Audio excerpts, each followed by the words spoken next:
Even though some people pretend like imagination's just a thing for kids or for people who professionally have to use it, writers, game developers, musicians, and so on, I think it's a really useful tool in our adult lives. And so like the video the other day, I talked about kind of living as if a certain distraction doesn't exist. It hasn't been released yet, it's not available in our region, it's out of our budget, just not a food, not a piece of software, not real to us, and how that can actually reduce our willpower needs to avoid being distracted by it.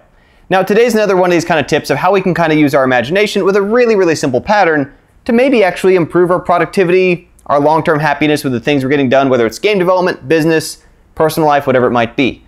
And today's is a really simple concept of preemptive panic, which quite literally means to panic before you have to, right? And this is something that all the time in school or all the time in work, we know we've got a big old deadline coming up. Maybe it's 2 months away, maybe it's a week away, whatever it is. And we always find ourselves wishing, knowing we should start earlier, we should finish earlier, we should try to get done a couple nights early, whatever.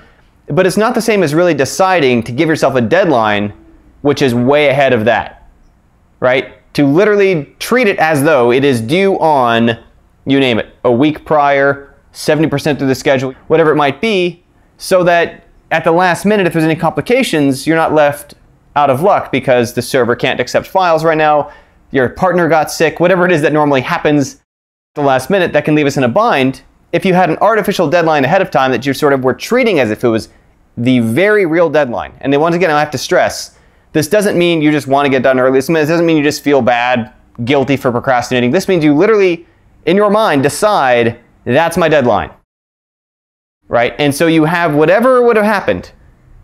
And we all have different patterns, but I think for a lot of us, right, a lot of us trick ourselves into thinking we work best under stress, we work best under, you know, that adrenaline rush as it's almost due.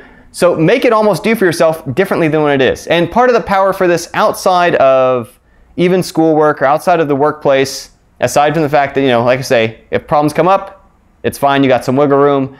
If you find that it could use some more polish, you can put it for someone else's eyes, you can iterate on it some more. If you find you have to completely restart, you can restart it. Aside from all of those, this actually enables us to do more of our own things when we're able to preemptively panic.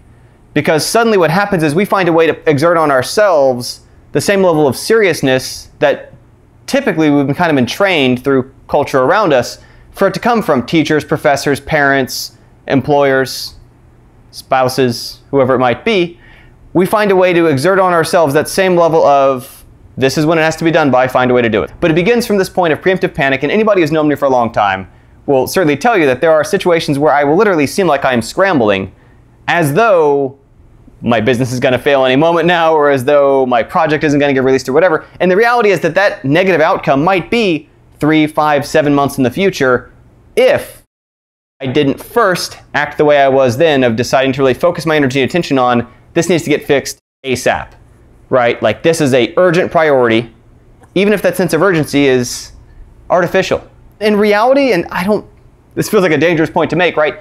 Most deadlines are artificial. Like unless it's biological, as in you're really sick or dead, unless it's physical, of the airplane already left the airport, or unless it's super severe financial, like literally can't afford to exist kind of level of broke, unless it's one of those three, it's kind of artificial. Like technically, could the teacher look at your report tomorrow? Probably.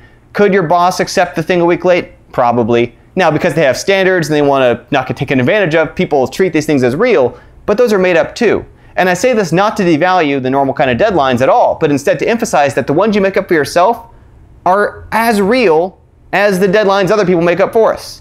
Even if it doesn't really have to be done at that time, that's when I decide that's when I'm going to go into like productivity mode of, or I'm not going to let tomorrow come before this. I'm not going to go to sleep until this is done. The other part that happens from those is it might, once or twice, feel kind of like you're putting yourself through some unnecessary stuff.